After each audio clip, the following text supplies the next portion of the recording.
Okay, that didn't go through. Give me 1 second. It's, it's enough to be annoying, you know? Mm-hmm.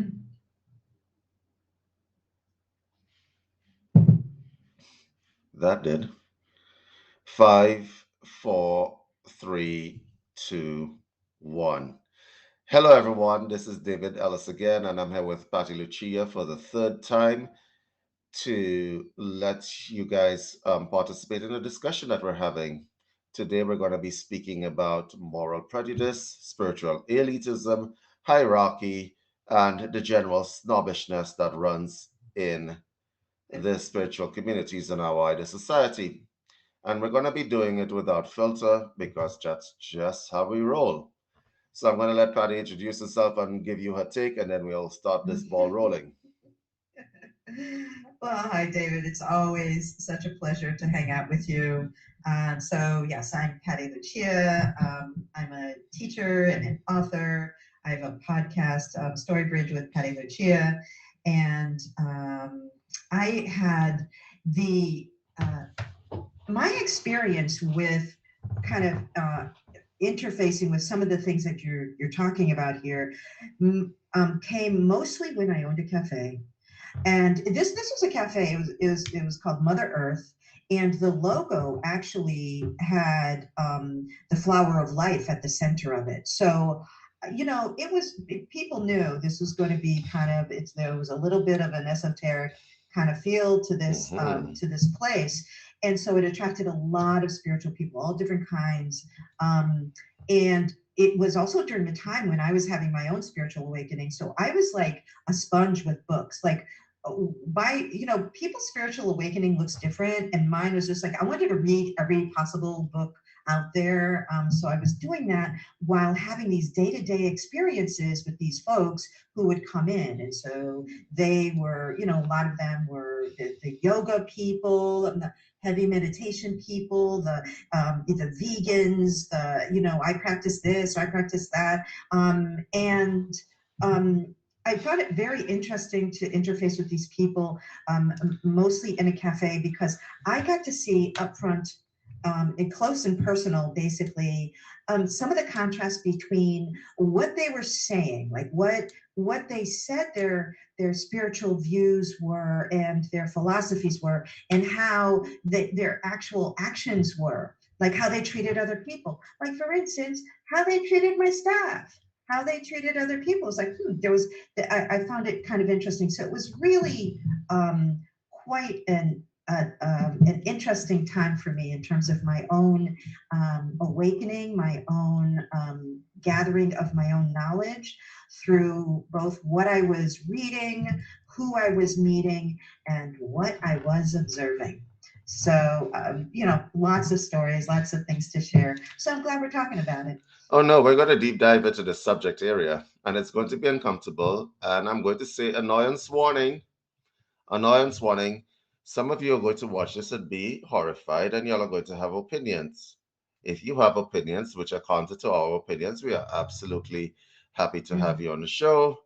And you could comment down below as well because a lot of people are keyboard warriors anyway. They won't expose themselves to debate, but they're going to make nasty little comments in the this is what we've been reduced to in social Mhm. media right Right. now. Chat room wars. Yeah, little chat room wars that solve nothing. Okay, guys, I'm going to cut away to a video to start the conversation rolling, and then we'll get into it.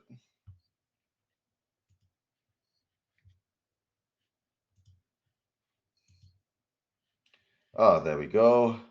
I'm just going to bring this up so that we all can enjoy this. And let's hear what this young lady has to say. Hello, my loves, and welcome back to my channel. Very excited to be here with you right now because I know I haven't made a video in a while. My camera was stolen twice. I had just replaced it and then it was stolen again. So I'm just making this on my iPhone right now and hopefully it's good enough quality. uh, but I wanted to hop on and make this video because it was requested quite a bit. As you can see, I cut my hair. I still have my dreads, but I'm slowly brushing them out. I'm gonna keep like half of them, but you can't really notice them. If Oh you my followed God, me oh for my a God, while, oh you my may have God. heard before that I said I Mm. would never, I committed to never cutting my dreads off. And I Oh call my them God. jatas. But many of you are wondering what changed, and things have No, changed no, actually. I'm not. I'm So I'm not going to wondering. explain, and I haven't planned what I'm going to say in this Oh video, so I'm God. just going to let it come from my heart. And I just ask you to be kind in the comments. Otherwise, I just won't allow the comments because this is my journey and I'm just sharing it with you openly. It's okay, my And sister. that's all I can Yeah. do. They'll be able to Okay. comment So, on our show. Go ahead. The Arthurian Okay. people, It's Pleiadian okay. people, This is Okay. a and thing the I will Syrian edit it and people post. came to this world. Okay. So yeah, so I'll we explain can why get a I few, got them. but First, Go ahead, Patty. okay. So much here. So listen, as you know, and I don't claim to be any more spiritual or any more connected or any more anything than anybody else, but I do know that as a common thread for most people, I think, on a spiritual journey is listening to spirit guides, being open to guidance and so forth.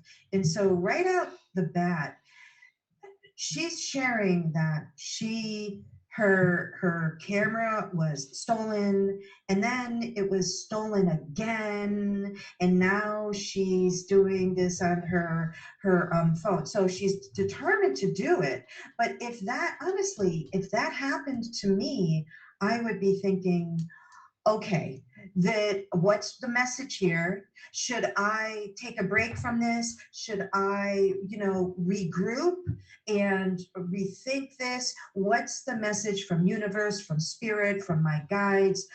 Because there certainly is some interference going on here. So maybe I should listen, slow down, you know, maybe I shouldn't be, going in this direction or putting this kind of content out. Maybe I need to, do something else, reevaluate. And that's that caught me in the first 30 seconds of it. But sometimes, but folks who are, very spiritual sometimes will miss these kinds of, is it just me, David? I mean, I don't think it's there's more to say. a. There's more to say, but I'm, that caught me in the I'm first sorry. 30 I'm seconds. having a laugh of my life right now. I'm having a laugh of my life right now because I can see I choose these videos because I know it's going to trigger certain people. Okay, I choose these videos because this is a trigger zone. Yes, we will trigger you. Mhm. Yes, we will show you things that you may not want to see. Right? But if everybody stays in safe spaces, nobody can communicate. Okay, so we're having a Mhm. conversation right now. This young lady is having a moment of spiritual epiphany. And the reason why I'm silent is I'm waiting for this deep seed of knowledge that she's going to be imparting to us as to why she cut her dreadlocks off. I think she Right, looks because I pretty mean, good like, without the dreadlocks. I don't know what she looks like with the dreadlocks, but she looks pretty good yeah, without the dreadlocks, buddy. but I right, but you know what? Listen, the hair, like, if we're really going to get into some esoteric stuff, hair is a whole subject in and of itself. It's to be honored. I mean, there are biblical stories, there are other stories. No matter what you're practicing, like, Native Americans, indigenous people, there's a whole lot of stuff about hair, what it represents, the function it is, the function it has in one's, spiritual journey. But I don't get a sense that that's part of her her choices in terms of what she's doing with her hair. I don't get that, but I or am any looking at reference. her pendant there, kind of big actually, right? But let her educate us, buddy. Mm, okay, if you insist. honestly, the first jatas dreads that I got is when I was living in Southeast Asia, and I was studying Kashmir Shaivism. And I was kind of obsessed with Shiva. Like, I discovered Shiva. I had been seeing visions of the god Shiva my whole life. I'm still a devotee. Yeah, that is my daily practice, is devotion to Shiva. I was really missing the divine masculine aspect of myself through most of my life. And as a result of this, I had no voice. I was very timid, shy. I couldn't speak up for myself. I had no boundaries. There was a lot of blockages. And the jatas were a way for me to embody Shiva, to embody the divine masculine. That's what they truly meant for me. And they were also a way for me to release my ego, as I couldn't style my hair. I just let my hair grow. I did maintenance once a year, and that was it. Because I was really struggling with my image, and I was a model and a dancer and working in industries that really cared what I looked like. So when I got out of those industries, I really just wanted to not care anymore. So that's when I decided to start building them, and then they gradually became like half of my hair over the years. When I came to America, so there's a few different reasons why I've cut my hair, but when I came to America, I was dating someone here, as many of you know, if you're following, and that's why I first came to California. And I wasn't planning on staying. My heart was in the East, in India and Asia, and also Australia. So I always thought this was where I was going to settle. But once I came back to California, which is fairly close to my family back home in Canada, I feel like life is pushing me to be near home and back home. So as much as I love and I feel like that's my place over there, I feel that I should be around home. This was like my second time ever going to America. And when I say America, I mean United States of America. That's what we call it as Canadians. So I had visited like for a few days at a time. I went to Florida like in years ago, and this was my first time really spending time in America. I didn't know much about this country. When I first got here and I was online with my ex, who also has dreadlocks, there was a lot of like comments about cultural appropriation, and I had never heard that before. And the comments were in a way that was attacking us. So naturally, I felt defensive and I felt attacked, and I didn't like it. So my introduction to dreads or jatas was in the East around devotees of Shiva. So Enough.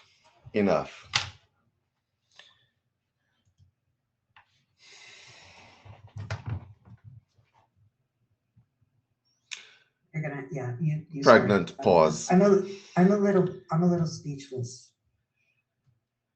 You have to give me a. Okay. Where to begin? I don't want to have to tear this lady down, so I'm going to start from the obvious. Devotees of Shiva who wear dreads, they're usually from the Agori culture. Okay.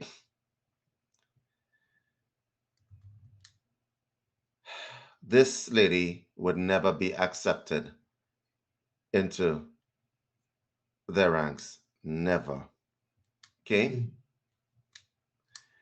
So if you were introduced to dreads in Asia, you decided to put dreadlocks into your hair.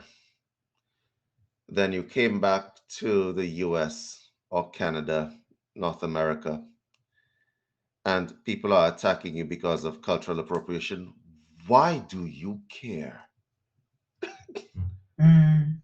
Why do you care?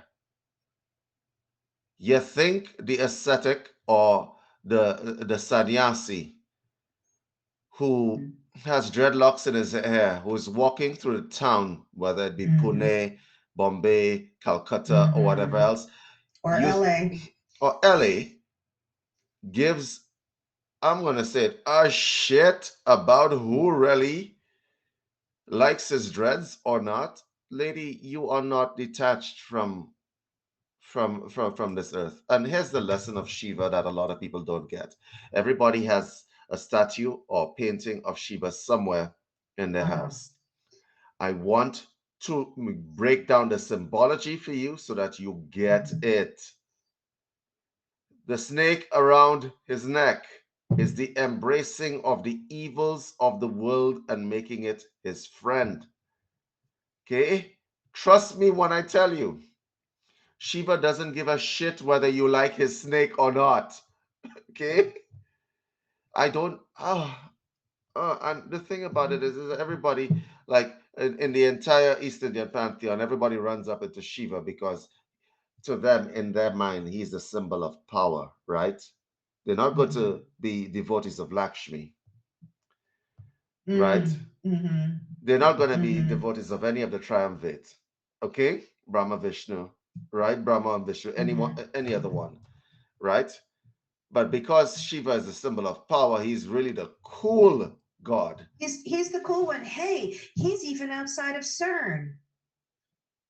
So he's got to be good.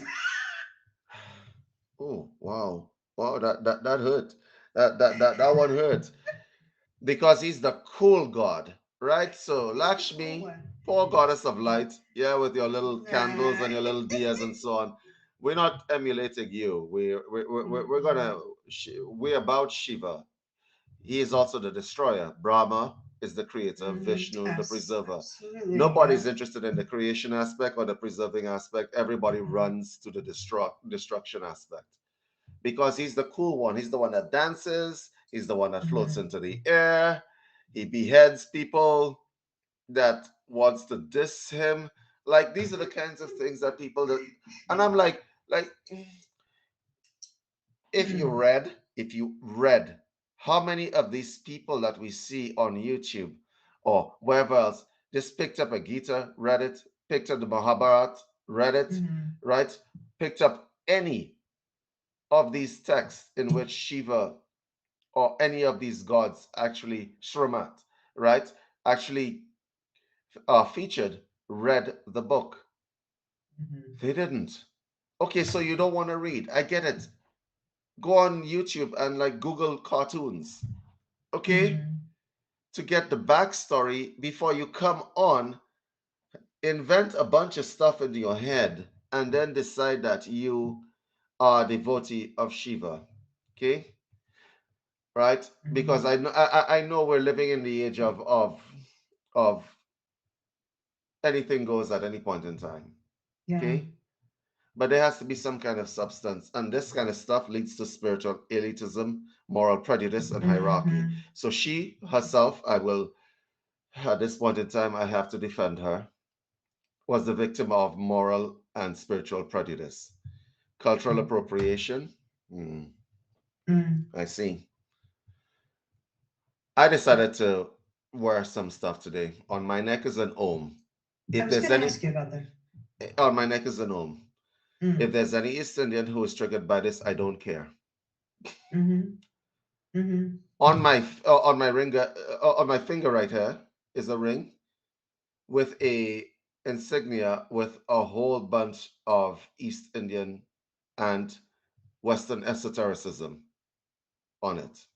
Okay, amalgamated. Okay, Mm-hmm. if there are any Western esoteric brotherhood people who are triggered by this, I don't care. Mm-hmm. I don't care.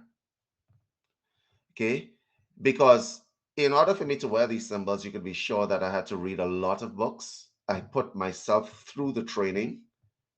Mm-hmm. I put myself through the training to embody these things. And I don't mean embodied in the popular sense of the word, oh, I'm embodied. I feel it in my body. No, I mean like it had to become part of my DNA. So that if we sit down and have a discussion with you, I can answer you based on your Mm-hmm. religion, where you come from, right? And your practices. Mm-hmm. Because it has nothing to do with your race.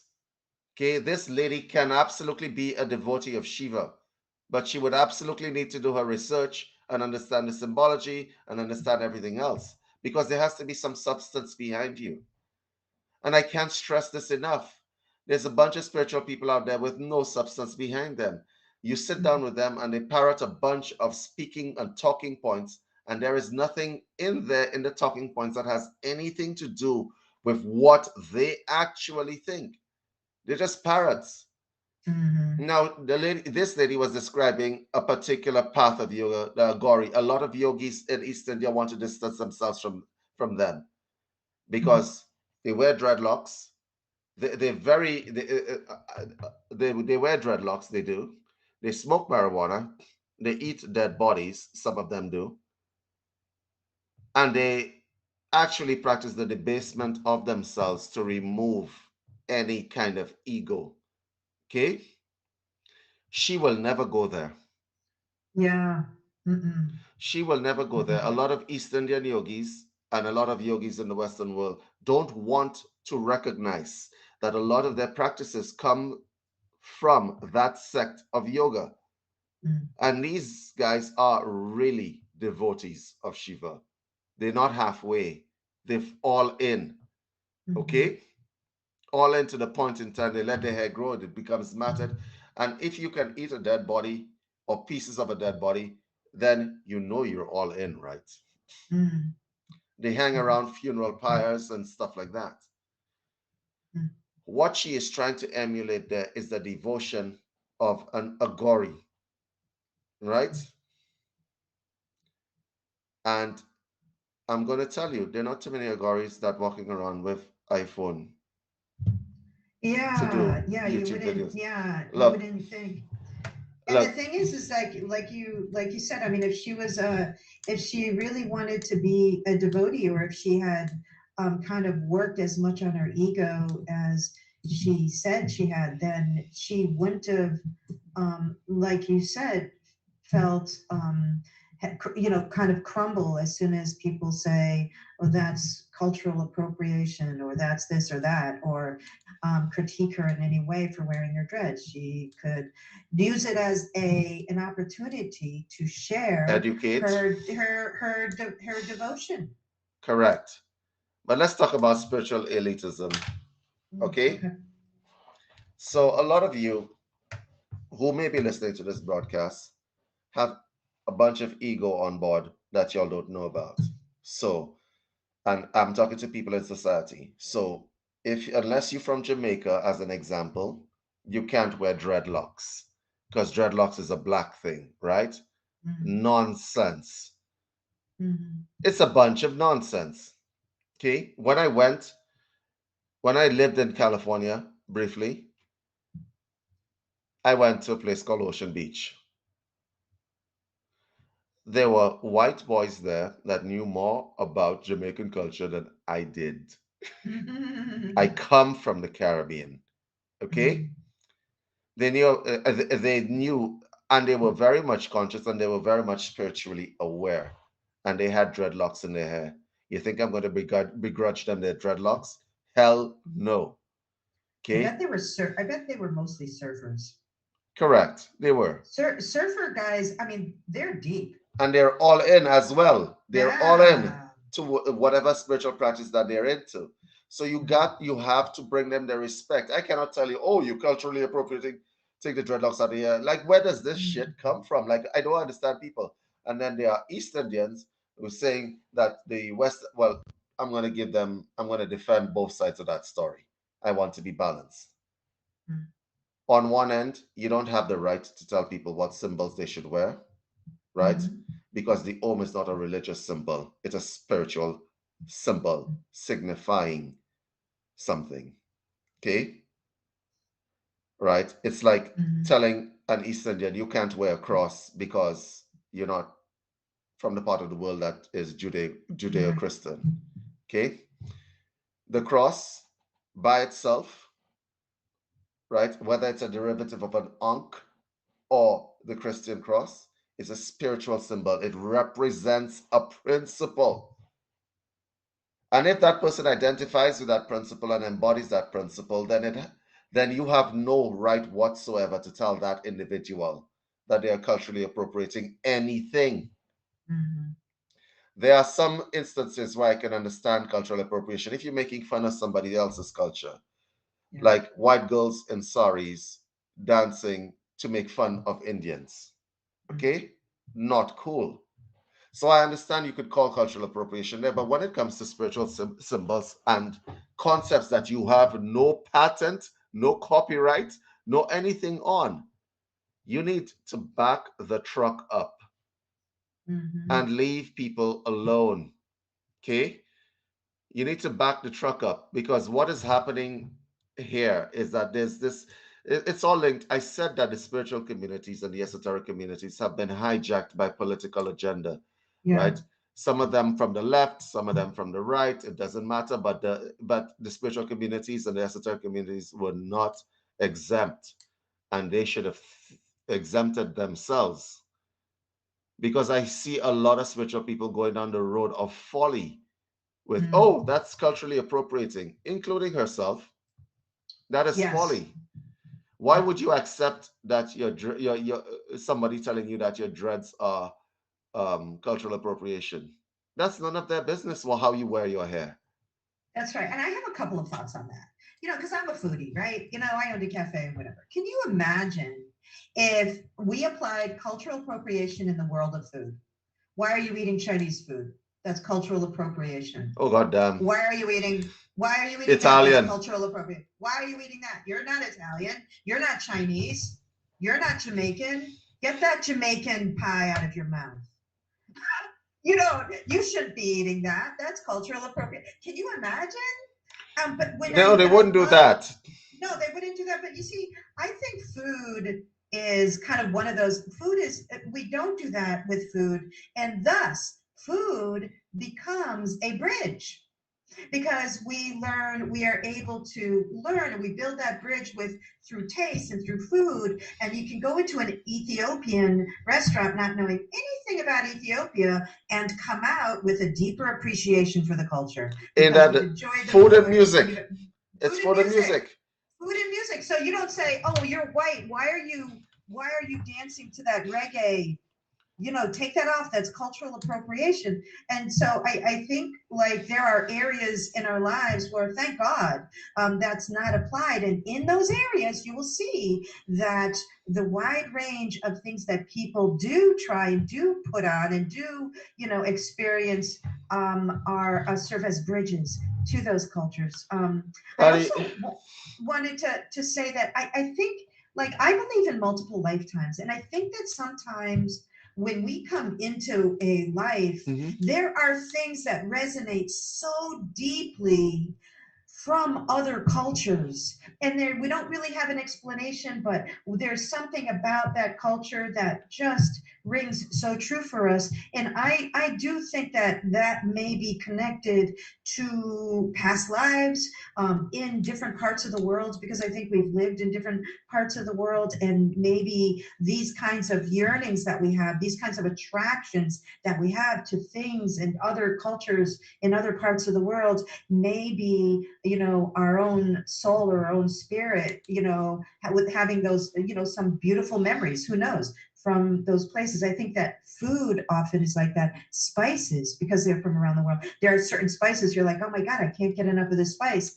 Where does it come from? Because your body recognizes it. Your body, on a cellular level, on a DNA level, remembers it. And Can I sometimes wish when I am out and about that I, like, you want to talk about vaccinations. We're going to get into that later. But I wish somebody would inoculate me from stupidity. I really wish that if you had something in a syringe that I could take and not see stupid stuff, I will actually take it without a doubt. Why don't you work on that as an example, right? You know what? No, but we are working on that, David. And it is, what you're going to need to do is take it down a notch and stop being so damn smart. I think that you need to be less. Oh, so smart. wait. Yeah. So we need to level the playing field here, and you need to stop being so damn smart, and then maybe No, we're going to The get white into the you will spiritual be elitism happier. You're going to because be that is spiritual happier. elitism. So you got the West Jewish people saying, "Oh, you don't know anything about the Kabbalah, right?" I used to teach the Kabbalah. I used to teach it. Yeah, black Yeah. guy used to teach the Kabbalah. Okay, But wait a minute, David, I you used don't to have one of teach. those little red strings around your wrist that Madonna had when she was No, I have black doing. strings around my wrist. Oh, yeah. I'm just, I'm playing. Right, the red strings are for prosperity, the black strings are for protection. But anyway, Okay. uh, uh, uh, that's another story. But the fact of the matter is, I used to teach the Kabbalah to white and Jewish people. I used to teach yoga to East Indians. Okay, I used to teach Hatha yoga to East Indians and Muslims. I was like the UN man. Okay, right? I was like the UN. Like it didn't matter where the spirituality was. I had to go and find it. Now, according to these spiritual purists, I should have been stuck in dancing around a fire, biting the heads off of chickens, right? Because that's Mm. Orisha type Well, magic, right? And I'm like, well, listen to me, yeah. y'all need to back the truck up. As Mm, spirituality does not come with copyright. It does not come with patents. It does not come with trademarks. Y'all need to back the truck up. So if you see somebody from whatever culture like learning your system, that person will be better at your system than you because their heart is in it, because they know they're making a jump from one thing to another. And so the mm, learning curve is steeper for them. And if they're going to challenge the learning curve, you should encourage them, mm, not discourage them. And that is the spiritual elitism I'm talking about there. Like, seriously, right? mm-hmm. I want an injection to inoculate me from this kind of stupidity. I really do. Like, guys, work on Yeah. something for me here. Yeah. Okay? Well, I also think like part of it too is that people expect you to pick a lane. Like, Right. you've got to like pick, you have one practice, and if you have this practice, you can't embody any of these other things. I think we've been so indoctrinated into thinking that we need to choose one, because if you have one practice, then it is antithetical to all of the rest of the practices, and so you have to pick a lane. And I do think that is part of the what we're taught. That is part of the if you want to include that in spiritual elitism and prejudice. Those of us who kind of approach spirituality, we're at a smorgasbord. Well, I like some concepts from Buddhism. I like some concepts from Wiccan and some from the indigenous people of North America. I like these practices over here. And so I'm going to create my own personal practice, which embodies elements from these Thank different you, practices. Patty. Patty, let me explain something to you. When I was younger, there wasn't a spiritual path that you put in front of me that I would not absorb. I didn't Mm, care what it was. You have no idea the kind of walking all over this earth I have done in like behind bushes and crawling through things to find people who were proficient at that particular kind of spirituality. And I would bother them until they actually taught me something. Okay. And what I was lucky because at the time things were a little bit different. Things were a little bit different because people saw your sincere desire to learn something and they would actually teach it to you. We have become dumber as the years have progressed because we're mm, talking about like 10, 20 years ago, 30 years ago, and so on, right? Right. And I've been at this for a while. And I'm telling you that we were more accepting back then than this cultural appropriation, cancel culture nonsense that is happening right now. yeah. We were more Yeah. accepting back then. Okay. Mm-hmm. Right. So when I was learning Hatha yoga, I was actually lucky because somebody saw me. I was an angry little kid, and they saw me and they said, "You know what? I could see that that kid has something inside of him that is worth developing, right? Yeah. And they showed me, and it took me, and it taught me TM, and it taught me Hatha Yoga. I was lucky, okay? Mm. And that started my sincere desire to actually learn more about this world of spirituality, this world of esotericism, and this world of metaphysics. And it has not slowed down to my age. Mm. But imagine if at that age, the individual who was East Indian, by the way, had looked at me and said, "Oh, you see that little black kid there? Yeah, he's full of anger. Yeah, just let him go along his Yeah. way." Can you Mm. imagine? We wouldn't be here on this broadcast speaking. Mm. So I just want to say this to the people who are um, full of it, right? Talking about cultural appropriation, right? You, the student that you take from out of your culture might be one of your best students, one Mhm. of the students that will actually spread and actually help the system that you are in, right? So just like bear this in mind, but let's move on to the hierarchy aspect. Mm. Mm. So you got Ooh. systems that are like pyramid schemes, right? I keep talking about this. I keep talking about, I will never stop talking about them. If you enter a system, and I'm talking about the Western traditions, right? Mm. Because Amir and I did a hit piece on the Freemasons just a couple of weeks ago.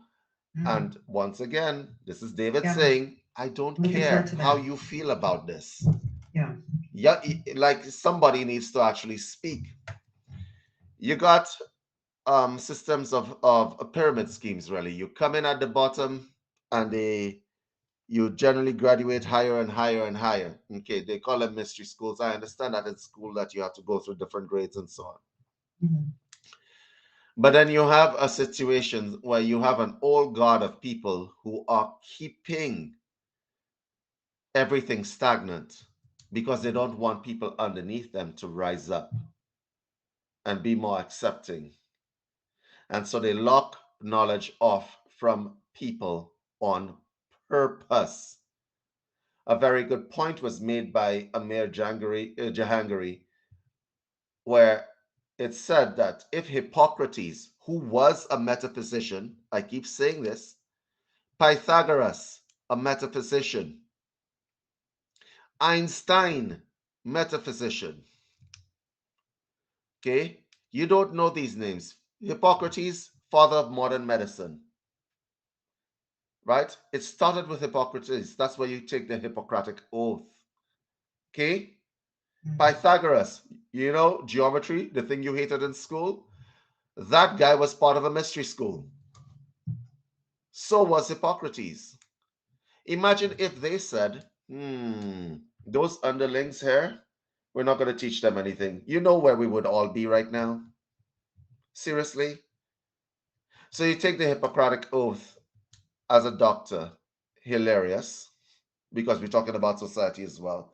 You take the Hippocratic Oath, then you turn around and you dismiss any kind of alternative medicine. What do you think Hippocrates was practicing? Seriously? What do you think Hippocrates was practicing back in the day? You think he was in a lab with a microscope, right? A petri dish and stuff like that? He was practicing the rudiments of what we call now alternative medicine. But you're going to take a Hippocratic oath, become a doctor, and then diss the origins that it comes from. Now, I have a question for you, David.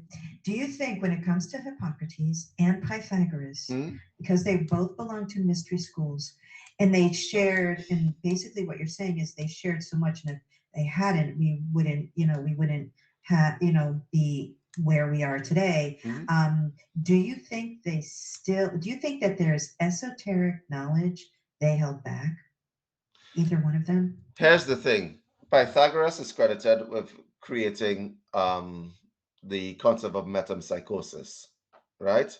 His idea of reincarnation is that we reincarnate as anything, right? Mm.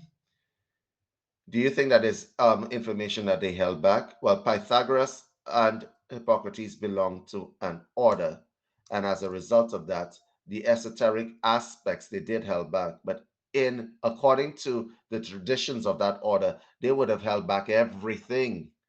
Uh-huh. So where they could, there was esoteric and exoteric teachings. So the symbol of medicine that you see, caduceus.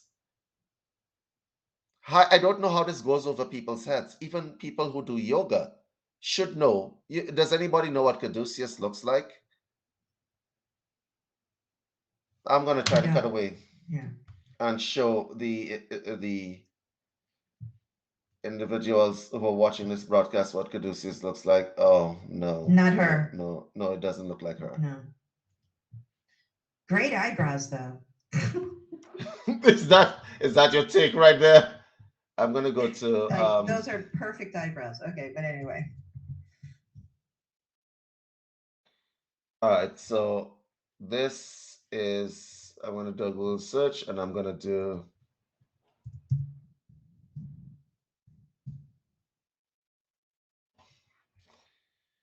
and let's go to the images, shall we? Uh-huh. This, my friend, is caduceus. You've seen it on a Oh, lot of of medical course. buildings Yes, yes. everywhere. It is the symbol. The symbol is a representation of the energies of man. Now, if you are a yoga practitioner, you all know what Kundalini is and you know what the Yeah. word means. It means snake energy Yeah. and the intertwining of that energy rolling through the chakras, going upwards and descending back downwards. Down, and this is the spine right here. And this is the symbol of freedom right here. Okay? Now, you are going to tell me that you're going to take this symbol, put it all over your buildings. You're going to put it all over your your literature, your pamphlets and stuff like that. And then you're going to turn around and tell the massage therapist, the Reiki practitioner, the person who's practicing structural and reintegration. You're going to Mm. tell all of these people that your science is outdated, archaic, and dangerous, what would you have said to Hippocrates, who gave you that symbol, by the way? That the mystery school that gave you that symbol? Yeah, Hippocrates belonged to it. Are you? What do you? What would you have said to him? Hippocrates would have been laughed out of medical school.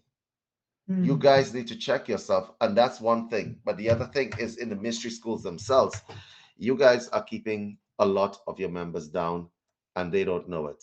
I meet a lot of people from mystery schools who saying that they're not progressing. And I know why that is because the old God wants to keep a very tight hold on how things are run because this is a new world that they're living in. There are new ideas and power wants to stay at the top.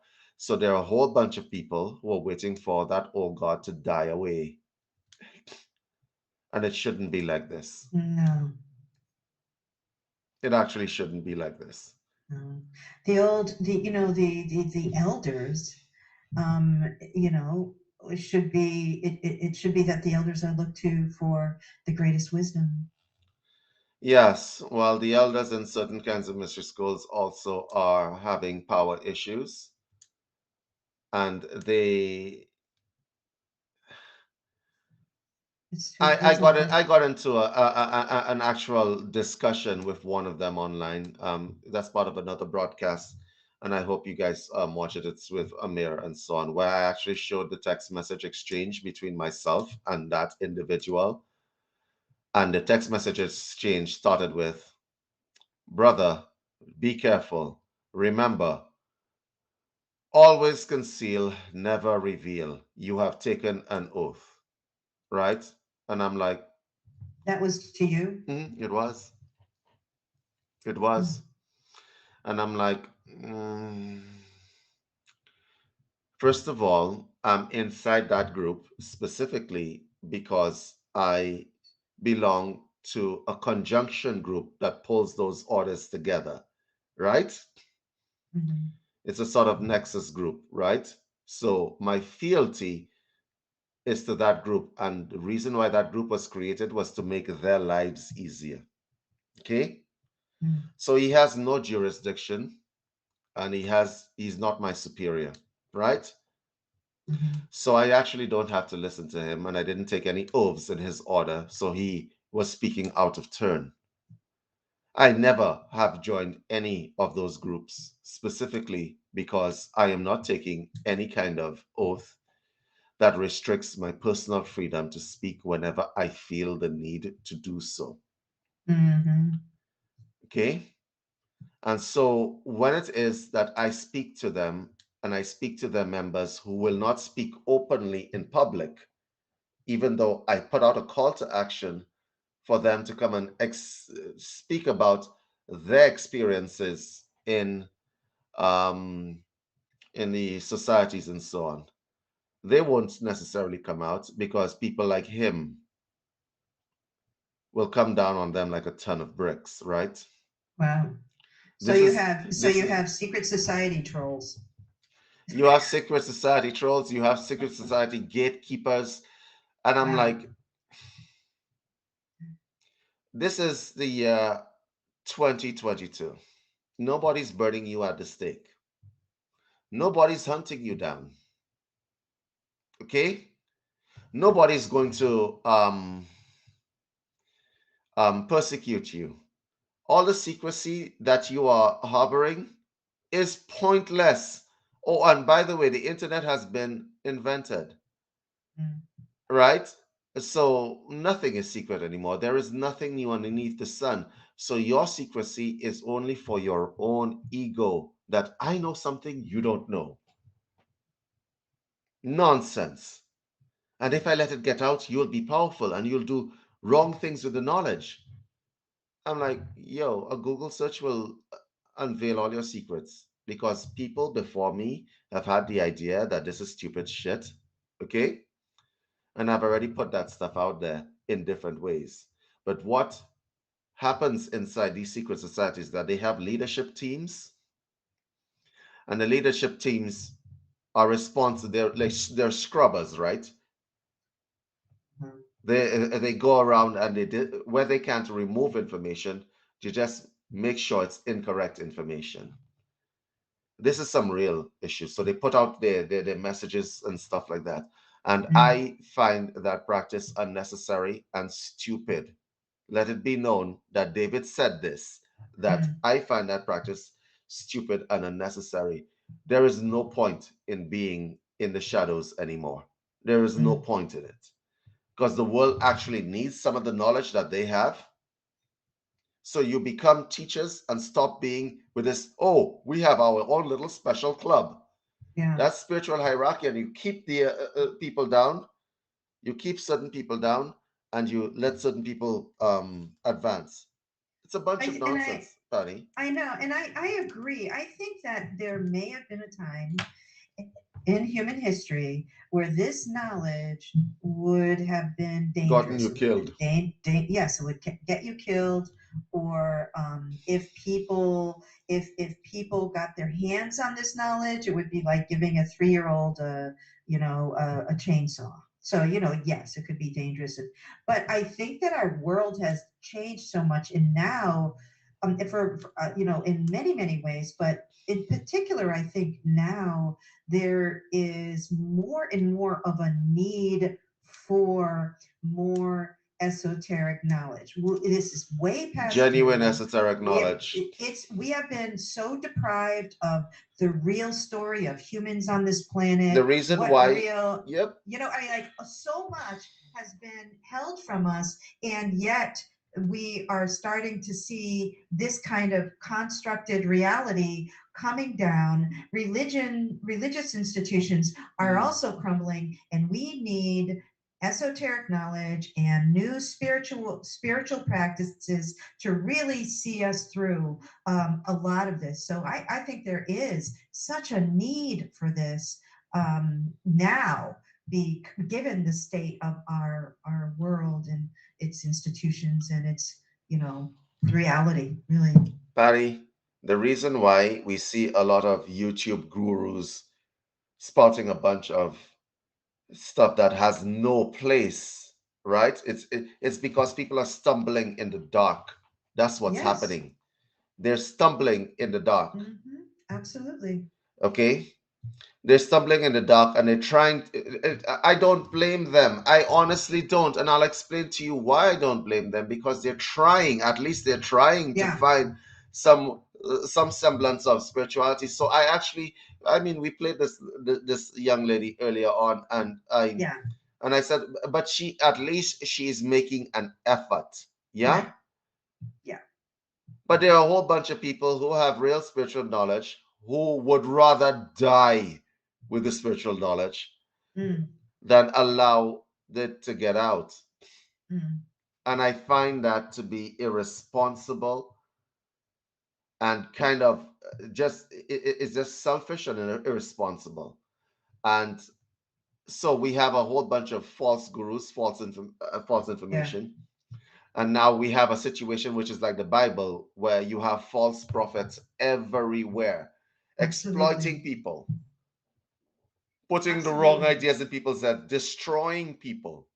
I agree. And I think like it has gotten to the point where this kind of knowledge that's being withheld can literally be saving people's lives, like saving their mental health, saving their, really, it's gotten, I think we've gotten to this crisis point spiritually, internet, like around the world And where, and the people who are withholding information and withholding skill sets and with just withholding the teachings are um they bear responsibility in that.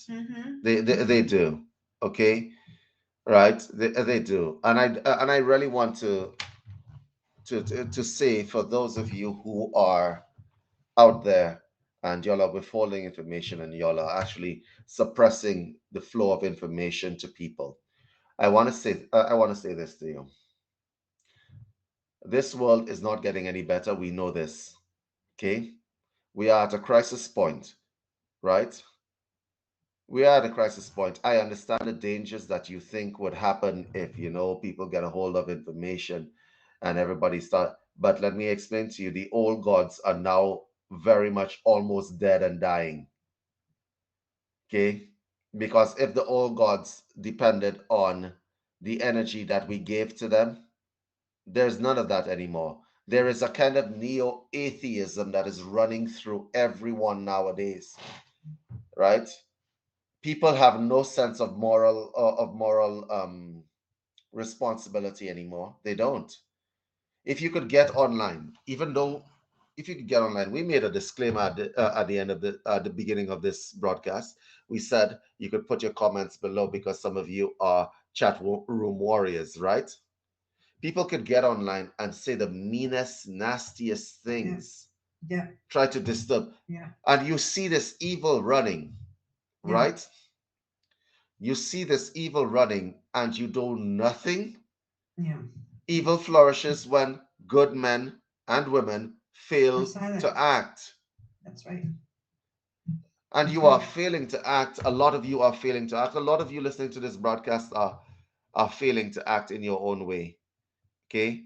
And y'all just see the world and y'all are just sitting by and enjoying the shit show. What's Mm. going to become of us? And you know what, David, I just want to add to this. We are just mentioning like the hidden history of humans on this planet, Hmm. right? There's a whole hidden history. Well, I think these mystery schools, they're old. They go back a long way, and they themselves are part of the hidden history of humanity. And so, if we are saying, listen, humanity needs to know it is our birthright to know our own history. And these mystery schools are part and parcel of that hidden history. Then I think that, again, it's the responsibility of these folks to kind of let that shit go and Yeah. be part of taking responsibility for coming out and sharing the real history of humanity, because these So mystery schools are part of it. yeah, they're part of it. They have influenced a lot of it. Just so that we're clear, Mm-hmm. it's kind of like the Vatican. The Mm-hmm. Vatican has a whole bunch of European history because they influenced a lot of it. Do you think you could run up to the Vatican and say, "Oh, by the way, I would like to learn some European history"? No, you can't. All right. And I'll tell you why that is. Because they have influence history and it makes them look bad. Yeah. It makes them look bad, right? So they let people walk around with the edited history, right? Like the compilation of the books of the Bible as an example. But seriously, there were many, many, many, many, many books. Yes. You chose the ones that you felt were in Mhm. congruence with your agenda and you put them together and you call Yeah. it the Holy Bible. Give me a break. And you say, "Oh, Yeah. but this is God's word." Yeah. True, true enough, it might be God's word. I'm not gonna say no. This is God's word, but is it all of God's word? Mm. Is there Yeah. more? Yeah. They've got to face their own sins of omission. Right? But it's like the church's narrative, So this is our narrative, and we're going to put in this book those gospels, or the edited versions of those gospels that fit and promote our narrative. I'll give you an example of what I'm talking about. Can you imagine if every Christian on this planet believed in reincarnation? Let's assume, just imagine that as an Mm. example. Then they would have another opportunity to get the act together. Mm. Yeah, that would be pandemonium. People, Well, I mean, yeah, yeah, you'd find that old lady who lives in the house next to you. She would take up doing heroin, weed, right? She'd be buying that Harley Davidson and flying down the road, we not giving a shit. There would be pandemonium. So the only thing that keeps a lot of Christians in check is like, we have one chance at the, this. the fear of hell. Yeah, we have one Yeah. chance at this, right? And if we don't get it correct Yeah. this time, so a lot of them behave themselves. But if you tell them, "Oh, yo, guess what? You get another crack at this. You can absolutely come back and do this again." They'll be, "Oh, but seriously, man, I am doing everything. I am going down the road. I am engaging in prostitution. I'm going to be a Yeah. prostitute. I'm going to engage prostitute. I'm doing everything that there's possible to do, right?"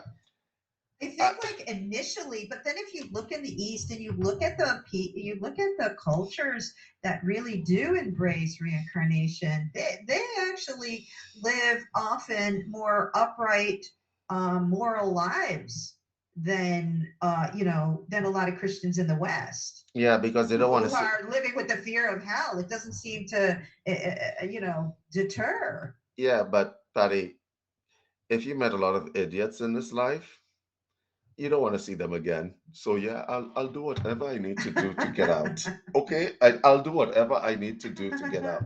Right? This is kind of like how I feel. Right? Like I'm not coming back. I'm not getting locked down again. Oh, no, no, no, no, no, no, no, no, no, no, no, no, no, no. I'm getting out. I'm getting out of this. This is kind of like how you're I going feel. to So you're going to reincarnate somewhere else in the universe. yeah, hopefully, right? But this planet is FUBAR at this particular point in time, because honestly, here's the thing that a lot of people don't get with regard to how people affect history, and they don't want to have the blowback when it comes out.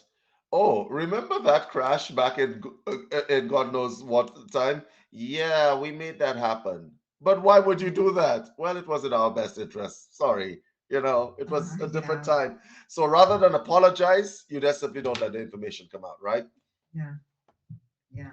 Rather than apologize, you just don't let the information come out. And so when the information doesn't come out, you can now like um let people continue with their flawed idea of what history actually was like. But I want to talk about the right and wrong of the situation, which brings us Okay. to our final topic, which is moral prejudice.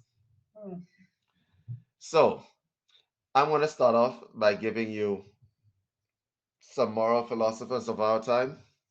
okay. I think I've done that in an earlier broadcast, but I'm going to repeat it here. Let's go with the golden rule. Mhm. You can find it in the Bible, you might find it in the Gita, you might find it in the Quran, and it simply states the following: "Do unto others as you would have them do unto you.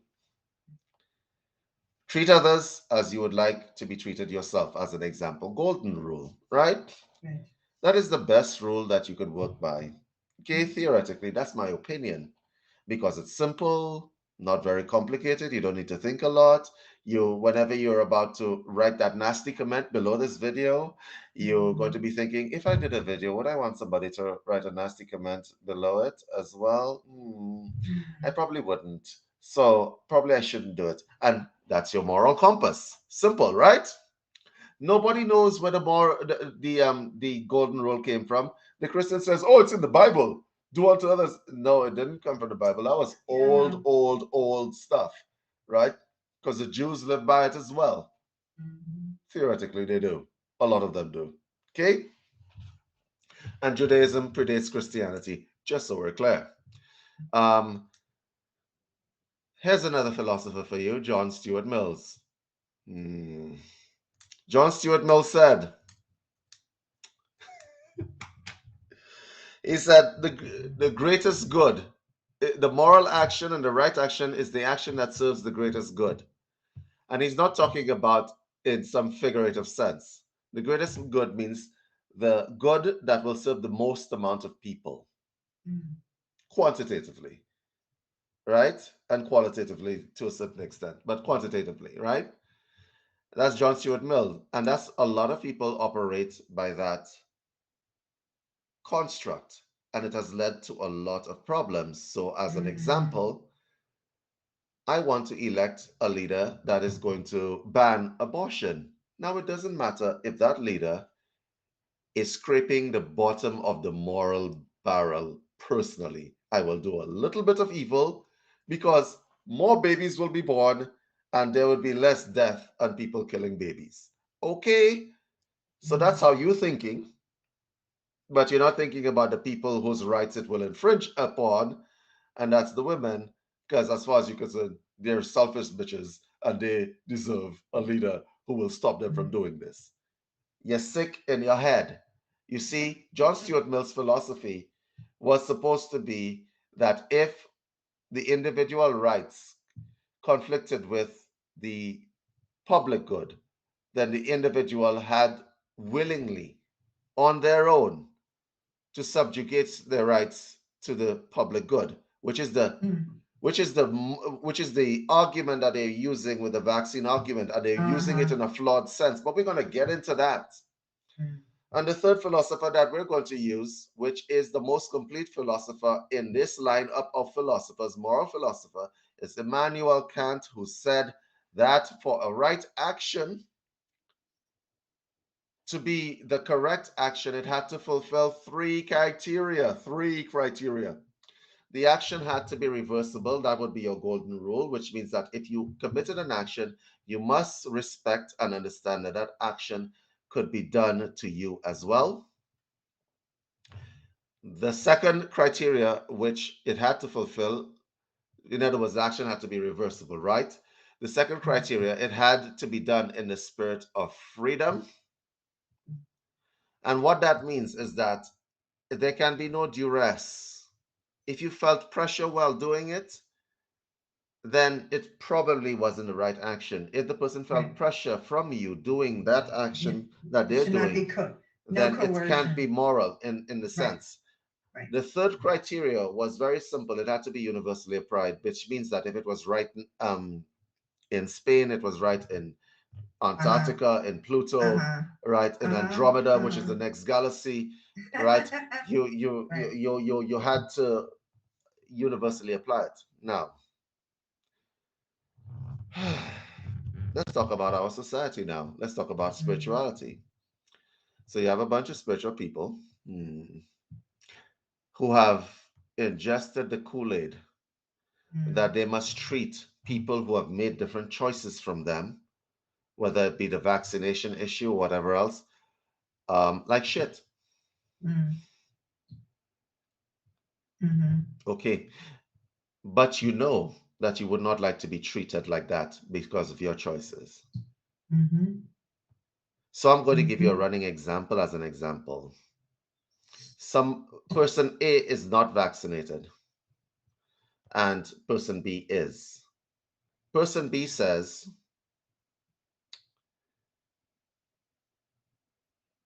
you are not vaccinated, you are not doing your moral and civic duty, and so you are a bad person. Okay? Enter person C. Okay? You following me so far? Yeah. Person C says to person B, you see these dreadlocks in your hair as you're talking to person A? You're culturally appropriating and not respecting somebody's culture. Therefore, you are a bad person. Person B turns around to person C and says, but wait, that makes no sense. That's my choice. And then person C says, and person A says, oh, no, no, no, that's my line. Mm. No, that's my line. That's what I was about to say to you. But do you get it? Now Mm. you're going to tell me that I'm comparing apples to oranges. But the argument that person C is using is that you're harming people by putting on dreadlocks, right? And then another argument, I'm arguing with myself here because I know all of y'all are going to argue. So let me just argue with myself. I know a lot of you are going to say, but David, it's apples and oranges, right? But let me explain something to you. Harm is harm. When you start saying one harm is more important than the other harm, then you go down the road of hierarchical harms. Yeah. Okay? Yeah. Harm is harm. That's what it is, right? So somebody having dreadlocks in their hair could start a war in some places. You never know. Okay? In LA, in certain parts of LA, Compton, and these kinds of places, you wear the wrong color. You might start a fight that might kill a whole bunch of people, right? Somebody might drive up on you and shoot everybody. So harm is harm, and symbols and colors mean something to people, even though they really Mm. shouldn't. They might be stupid about it. It doesn't matter. So he's saying, but that person has that person is not vaccinated, so they may operative word meaning may contract a disease that could kill somebody. Somebody, do they have the disease now? Are they are they suffering from leprosy? At Mm. that point in time, when you are making the judgment of that person and telling them they're a bad person, do they have a disease that is killing you right now? Right now. Mm. Okay? So if they haven't, then what are you telling them that they're a bad person for? And why are you looking down at them and treating them badly? With your Mm. dreadlocks in your hair, you cultural misappropriation misfit. And I don't believe in any of that nonsense. I don't Right. believe in any of that nonsense. Do unto others as you would have them do unto you. Mhm. If you operated by that principle, a lot of the shit in your head right now, you wouldn't be doing, guys. You wouldn't be doing it. Patty, I'm going to let you jump in here. Yeah, well, I like Kant's philosophy, about it needing to be reversible, it needing to be universal, and what was the middle one? Spirit of freedom. Um, and in the spirit of freedom. Um, I like that a lot, but I also like the golden rule, and that is something, and that's something that I've tried. I do my best to live by that rule, and I think that in some ways, the complicated, more complex we make things, no matter what it is, the more corrupted it is, the more Uh-huh. corrupted it is. Like you could take, like, for instance, in the gay community, the more letters that get added does not help the gay community. It actually creates more division. It actually ends up creating more harm and more strife and more reasons why people yell at each other, and put each other in boxes. The more labels, for instance, we have, the worse it gets, not the better. So I think that keeping our morality, whatever your spiritual practice, like even the Dalai Lama, someone said, what do you say, how do you, what do you, what advice can you give us, Dalai Lama? And the only thing that he said was, be kind to one another, be kind to one another. And so I think that there are these universal I mean, that really is the golden rule in a way. And so I think we've lost it. And if we could come back to something as a fundamental as that, our world would be a very, very different place. But It would. it's been complicated. It's been Can made. I can Yeah, I share something yeah, with you? Because I'm going to yeah, tag the sure. spiritual community in on this, right? Okay. There used to be a time when you could have a discussion about morality with someone who is esoteric and spiritual. I'm going to tackle this, and this is going to trigger the hell out of a whole bunch of people. I don't care. Theme for today is David doesn't care, right? Because David will speak whatever David needs to say. Okay. You'll have to have like a little running thing underneath the screen Yeah, maybe I should that put that says, in right now, David doesn't care, David doesn't care, David doesn't care, David doesn't care. right? It used to David be still that doesn't you care. used to be able to have a discussion with with someone who is esoteric and spiritual about philosophy and so on, and they would engage you and they would say, "Well, this is my point of view and your point of Yeah, view." yeah. Nowadays, if you tell somebody in the spiritual community, "I don't think that what you're saying is correct," the response usually is, "Don't judge me. You clearly are not. Don't judge me. You're not, clearly not at a level, Mhm. at a spiritual level, at a resonance level, right? Mm. Because Mm. if you were at that resonance level, you would see things my way.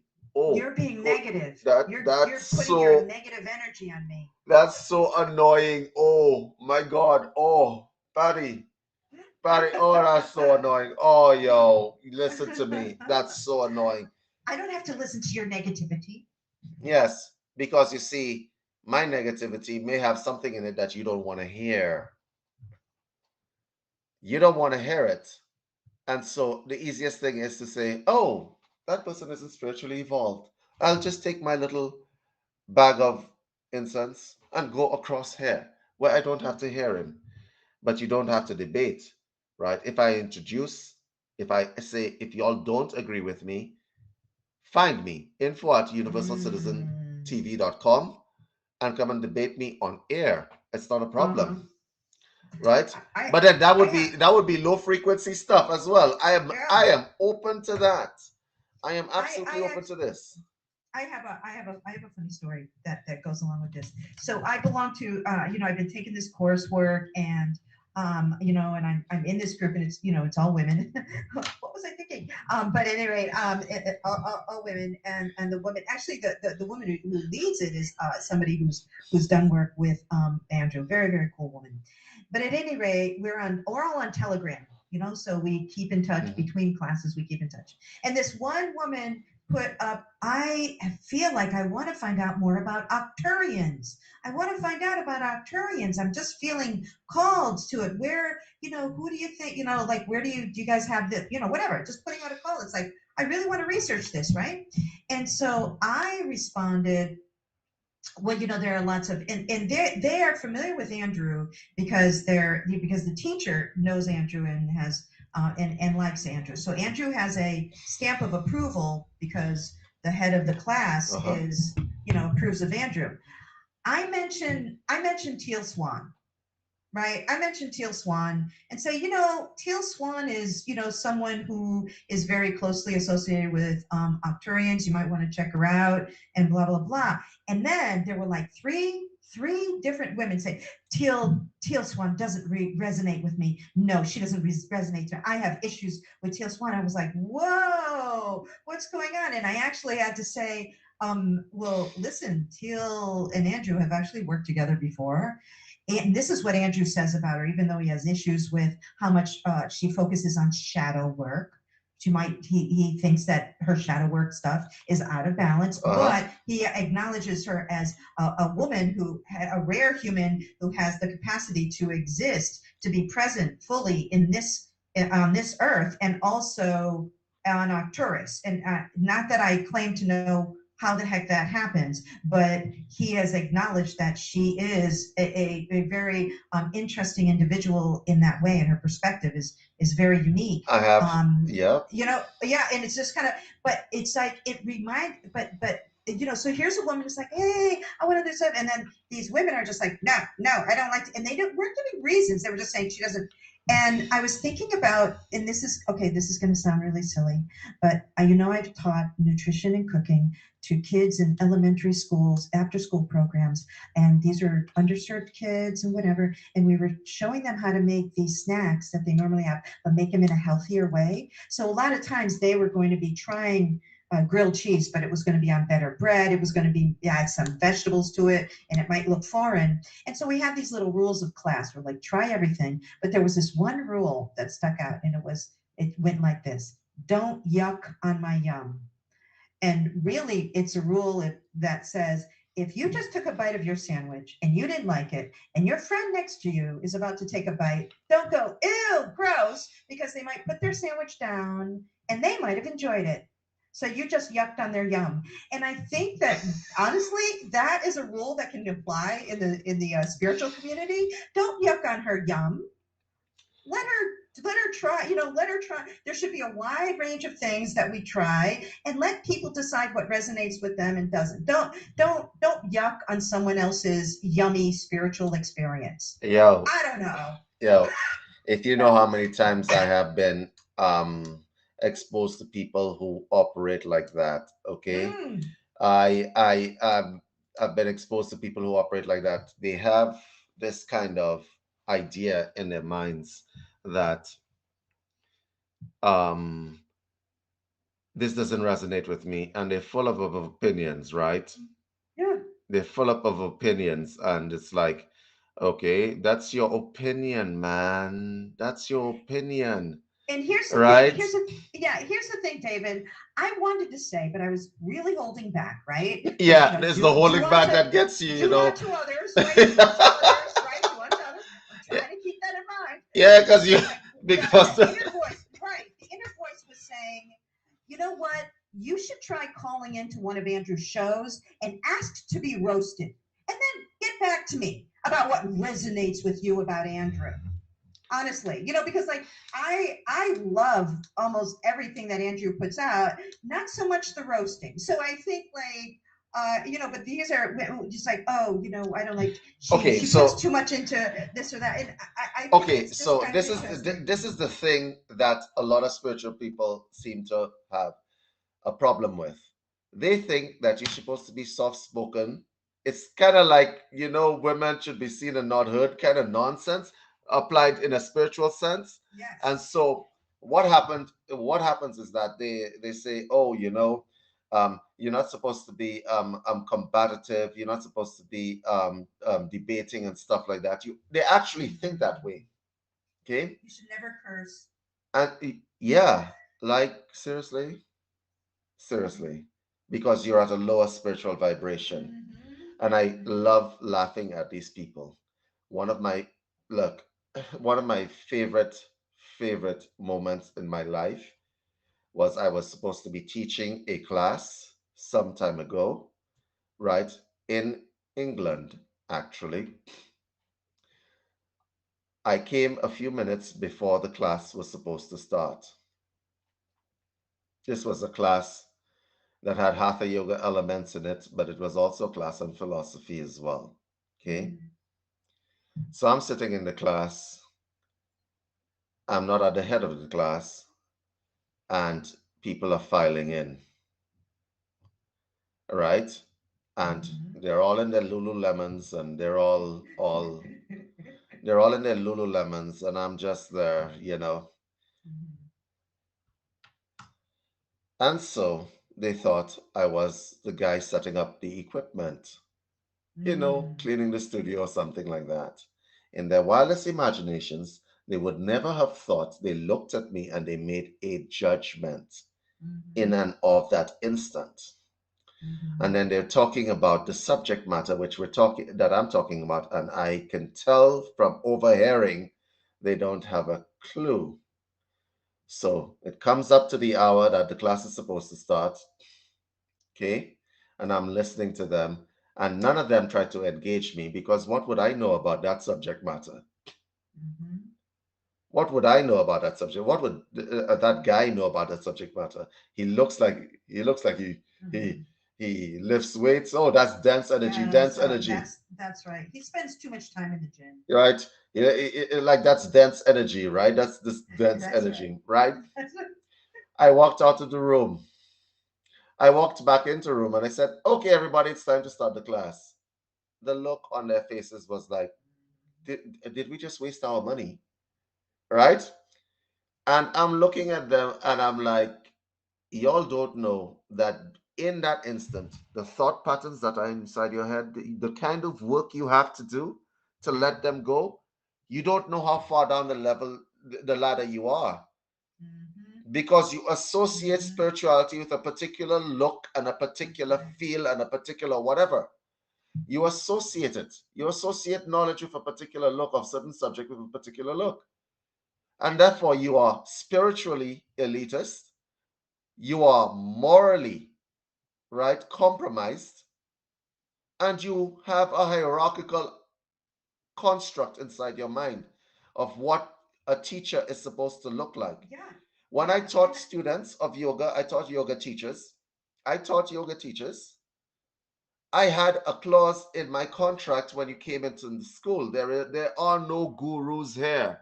None, right? But you know there are going to be people who come in there, right? And my yoga teacher training was not a weekend, it was a year and 6 months, 18 months. And then I told them that you are just starting. Okay? It was a year and 6 months. The 6 months was just practice, practice, practice, practice. And I don't mean 1 hour a day. It was like 3 hours a day. So, and the people that I taught as yoga teachers could tell you, we hated this man, right? Right? But they came out to be the really, really good yoga teachers. Some of them have excelled past me, and I'm very proud of that. But here's the thing, a lot of these people have the hierarchical structure on board. There are a lot of yoga, I call them yoga bunnies. They're in it for the weekend. They Yeah. go into yoga studios, right? And they think they have an idea of what this is. And I keep having to tell people whenever it is that I have to lecture somebody on yoga or teach yoga, I keep telling people that um, yoga does not operate when you have 3 meals a day Mm. and you have your minivan and you have your kids and you have your nice life. Yoga operates when it is that things are not okay. Yeah. The people who invented yoga, they invented yoga in an environment when things were not okay. Yeah. They didn't invent yoga when they could order something from Amazon. Like, I don't understand why people don't understand the origins of things and understand that all that spirituality that you like to spout when things are okay, and you could be prejudiced against somebody who was about to teach you, by the way, Yeah. when you can be prejudiced against somebody, you have this constructs in your mind that you need to dissolve, Yeah, that you have a absolutely. long way to go. You do have a long way Absolutely. to go. And I think it really speaks to the lack of self-reflection, and like just like where we live in a culture, and I don't know how widespread this is. It certainly is pervasive in America, where people just don't they don't feel that they have to be. They're not taught the importance of being self-reflective, like being like metacognitive, like aware of your thoughts and your feelings and your actions, and just being self-aware, asking yourself those questions, being reflective on it. Yep. Like I just don't think that that's a common practice in our culture. If I had And I'm not to, sure how you teach it.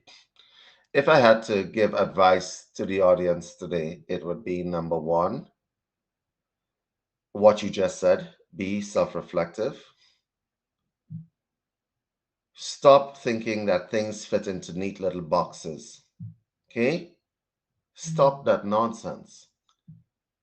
Get rid of all the boxes. Get rid of all the boxes. Correct. Take stock of yourself. That would terrify some people. No, they need to Get get rid of rid all of the the boxes. boxes, Yeah, but or they won't progress. yes, but you know how terrifying that might be to some people. Agreed. It would be Boxes. terrifying, but you're on this path for a reason. You're not That's on right. this path to be Chasing. a sheep. Yeah. You're on this path to be a singular, independent, and sovereign human being that Mhm. thinks for themselves, right? I may be a teacher of something, Patty's a teacher of something else. We're both teachers, but we're the kind of people that know that the only reason why you teach someone is that they can now think for themselves and they can choose to reject your philosophy if they so desire. Okay. And so if you are just parroting the things that you see on YouTube, the things that you think are the things that are supposed to be like, then you are not a sovereign, thinking, critically developed human being. Okay. The second piece of advice that I'd like to give to people is that take stock of yourself. Okay. If you find yourself, and I don't care about the cultural appropriation stuff, you can wear whatever you want. But if you feel that you have to wear white all the time and put your hair in a man bun, And have a okay, big stick and the have a little big wooden glue stick stickers. through Yeah. the Oh back, yeah. if you feel that you have to be that way and you're wearing symbols that you don't actually know where they come from, what they mean, and all of that stuff, and somebody questions is, oh, that's just an ohm. And the person asks you what's an ohm, and you can't answer that question. Okay? Then take stock of yourself and fill in the gaps of your existence with knowledge. That's the second piece of advice I can give you. The third piece of advice that I'm going to give you is always seek substance. I'm only going to give you four pieces of advice. I'm going to make it always seek substance first. Okay? And what substance means is that you read. Please read. Mm, Please read. mm, If you don't like to read, get an audiobook. You when you're commuting from place to place, fill your mind with knowledge, mm, right? Fill your mind with knowledge. Okay. And I know some of you don't have the budget to be traveling to Costa Rica and to Africa and to India and so on. A lot of you may not have that budget, but you know what? The internet is always there. Okay. mm. The fourth thing that I would like to give you advice, and out of all of those, this is the most important: be open to other people disagreeing with you. Oh, Christ. Oh, oh, oh, oh. I can't stress this enough. Like be open to other people disagreeing with you. You may not like what they have to say, but if they're saying it to you and you believe in spirituality and you believe in universal construct, then that's the universe speaking to you through that person, trying to tell you something. There's a lesson to be learned there. So keep your ears open. Don't take your bag of incense sticks and go and sit in a corner and put your little headphones on and say, oh, low vibration, because that's just an excuse to prevent you from actually engaging in a debate that you probably need to engage in because the universe wants you to learn that you are not all that. Mhm. Or even just staying curious, like, wanting to know where they're coming from or why it is that this is their philosophy. You know what I mean? Like, you don't even have to debate. It could just be, I'm not, that's not something I'm familiar with. And learning how other people approach their spirituality or what philosophies they have, what's their Exactly. perspective. You might learn Yeah. something. You might see a gap in your own knowledge. But Absolutely. this shutdown mentality that a lot of you spiritual people have, oh, that's a low vibration. I don't want that in my sphere of circle, my sphere of existence. Or this person is not spiritually developed, and that person doesn't resonate with me. It's just excuses to keep yourself ignorant. Mm, Okay. You see me, if I left here right now, there's certain people that I may or may not talk to. You have to protect your energy. I understand that. But if somebody's debating me on something that I have said here, mm, I am going to listen whether or not I like what that person has to say. I understand if the person is being abusive or whatever else. And even in these instances, I'm like, get to the point. Okay, yes, yes, David, mm, you're an effing this and an effing that. That's fine, but could you essentialize the point, right? I always kept my mind open to what people had to say, whether I agreed with them or not. And it may not hit you right away. You may be in your ego, and you might be, and the person may be speaking to you, because a lot of the stuff where I don't resonate with this person is coming straight from ego, and y'all don't even realize it because you think you're better than that person. And so you don't want to listen to what the person has to say, right? Because your Christian parents or your Christian family members may be speaking to you, and you're like, yeah, they're at a lower frequency, they're a lot of lower vibration, and Yeah, they don't yeah. understand. It's just a. The It's Abrahamic just a. religions have a very important concept. They made things simple for you. So you listen to these people, okay? Mhm. Because they keep it simple. You may be with all your symbols and your tetragrammaton and your psychic numerology and so on and all of that stuff. And they're just practicing do unto others as you would have them do unto you, and they're still Mhm. farther than you are along the spiritual path that they're on. Mhm. Right, because I think like when it comes down, the whole overuse of things like doesn't resonate I think what's couched in that is just a new agey form of judgment. Oh yeah. Oh It's yeah. just a new agey form of judgment, because that cuts it off, that kind of cuts off any kind of openness. And that's really judgment. So it's not about resonance. Actually, if people really looked into what resonance actually is, they would realize that when you say it doesn't resonate, it actually isn't using the word correctly. Correctly. Yeah, because the person is you and they're resonating with you. They're resonating with Mhm. you. You're just being an idiot. I'm going to say it like that. You're just being an That's one way idiot. to put it. Okay? You're just Yeah. being an idiot because what you're saying essentially is I don't like the information that's coming into my system, Mhm. so I'm going to shut down. Right. Okay? How are you different from the Nazis? It's actually a new agey way of canceling, but it sounds better. You know what I mean? It's like a kind of it's a form of cancellation that isn't um, Rude.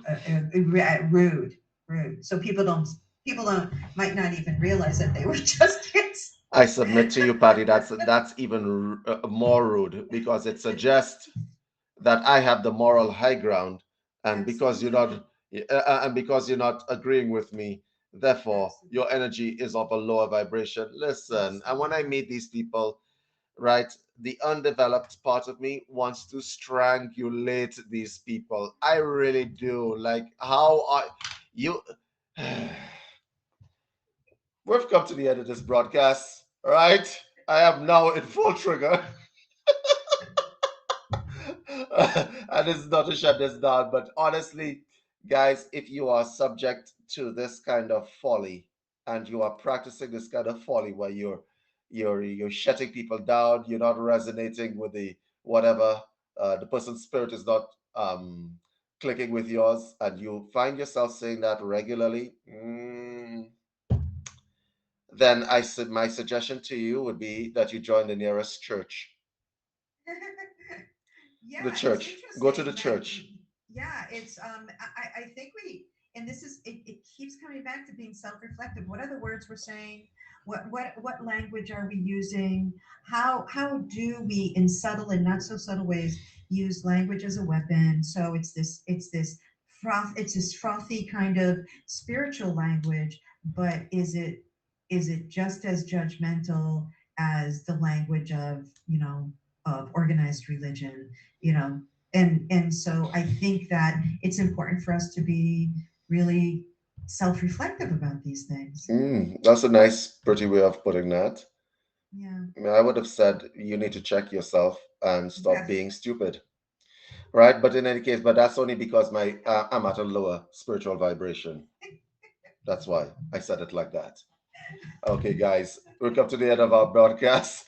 I will see you later, Patty. We're gonna be doing this again. Absolutely, it's such a pleasure, David.